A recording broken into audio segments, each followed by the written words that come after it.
multiply the function variables together? I have no idea. Okay.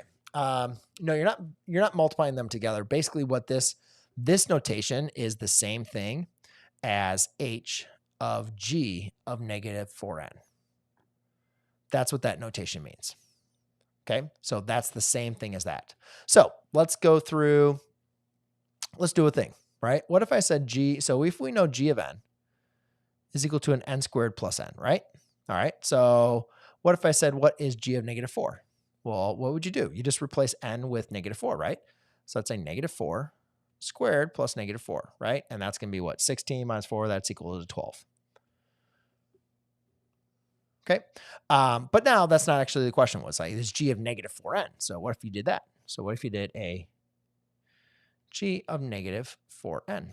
Okay. Well, that'd be a negative 4n. That's what you're going to plug in now, squared. And that's going to be what? Plus a negative 4n. Okay. So now let's go ahead and simplify this. Negative 4n squared is going to be a 16n squared. And then that'd be minus a 4n. Okay, so that is what g of negative 4 represents. Okay, so now let's kind of go through this. Like, let's go through the h of n. So basically what this is, if I said h of, I don't know, here's h of n is equal to a negative 4n plus 2. Okay, so what if I said, what is h of 1? Well, what are you going to do? You're going to plug in, you're going to plug 1 in for the n, right? So that'd be a negative 4 times 1 plus 2. Right? So that's what? Negative 4 plus 2 is a negative 2. Okay. What if I said an h of g of x or g of n?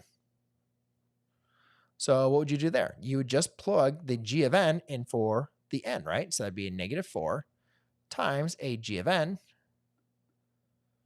plus 2, right? You're just, whatever your input value is, that's what you're plugging that in there. Well, now here's the problem though. This says h of g negative 4n. Now again, what do we know g of negative 4n is? It's right here, right? So then what you're simply going to do is you're going to plug this in for your n. So if I have h of n is negative 4n plus 2, then h of g to the negative 4n, oops,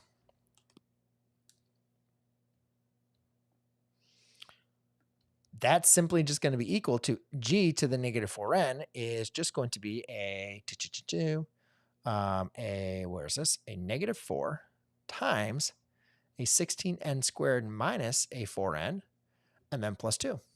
Okay, so now we're going to go ahead and distribute. And let's see, a negative 4 times 16 is going to be negative 32. It's going to be negative 64.